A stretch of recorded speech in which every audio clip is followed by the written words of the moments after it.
So ayan, good morning mga ka-agri. Nandito ako sa bahay ngayon. Ngayon naman magtitingin tayo kung saan natin nilalagay yung kusot na para sa decomposition ng ating... So sa mushroom, gagamitin natin sa mushroom. So ito yung mga kusot. So need lang natin na maghanap ng paglalagyan para mas mabilis yung decomposition niya. So 21 days natin ito i-decompose kasi nga bago pa to. So may naisip na ako kung saan nilalagay. Ka-agri, dito tayo. Ayan, dito sa place na to, medyo malamig dito. Siguro mas mabilis dito yung decomposition niya. Siguro lalatagan lang namin to ng ito kasi maraming tanim dito si mama. Nasa linang kami, pero marami din siyang tanim dito ng mga halahalaman. So dito namin siya ilalagay, katulong yung kapatid ko. So papunta ron kasi dito balak namin ilagay yung mushroom house. Yun talaga yung mushroom house, pero nandun pa yung iba namin gamit, kaya hindi pa namin siya magagamit agad. Pwede sa mga inoculation at incubation, pwede doon. Pero kung maghang na kami, medyo mahirap maghang kasi nga may mga gamit. Kaya dito magdudugtong kami papunta rito. So mga hanggang dito siguro. Ayan, mga hanggang dito. Diyan namin magdudugtong kami kasi may mga kahoy pa dun sa likod na ginamit dun sa bahay na hindi pa tapos. So inuutay-utay yun. Kaya yung mga kahoy na ginamit dun ay dito namin ilalagay. So para sa mushroom house. So yun, may purpose naman yung kahoy kasi nga napakamahal din. So kailangan gamitin. Pagdating naman dun sa mga dayami, kasi dalawang substrate yung gagamitin ko. Dalawang main substrate yung gagamitin ko. Yung dayami at saka yung kusot. Ngayon nag-start na rin ako dati ng mushroom way back 2021 ganyan. So hindi ko siya, ito yung pinakang bahay niya. So credit to Agribees.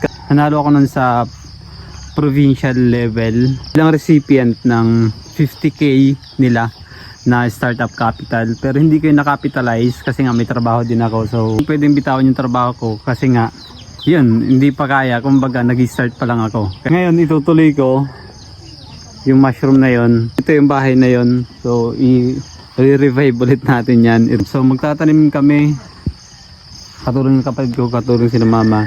May market na ako nun dito dati, lalo na yung mga kapitbahay namin dito sa bayan namin. Okay naman, may bumibili naman, kaya kailangan lang i-workout talaga.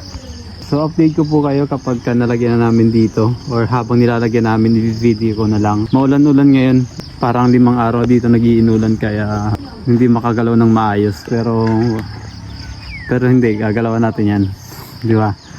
So kailangan natin magtrabaho ng malupit mga ka-agri.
Ayan guys, ganyan maging itsura nya.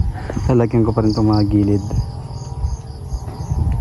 tatalian ko pa rin itong mga to para hindi mga laso, para maging matibay. Ayan. So dito lalagyan pa rin yan sa gilid para close siya, diba? Yan ilalagay namin. Okay, so yan na muna sa ngayon.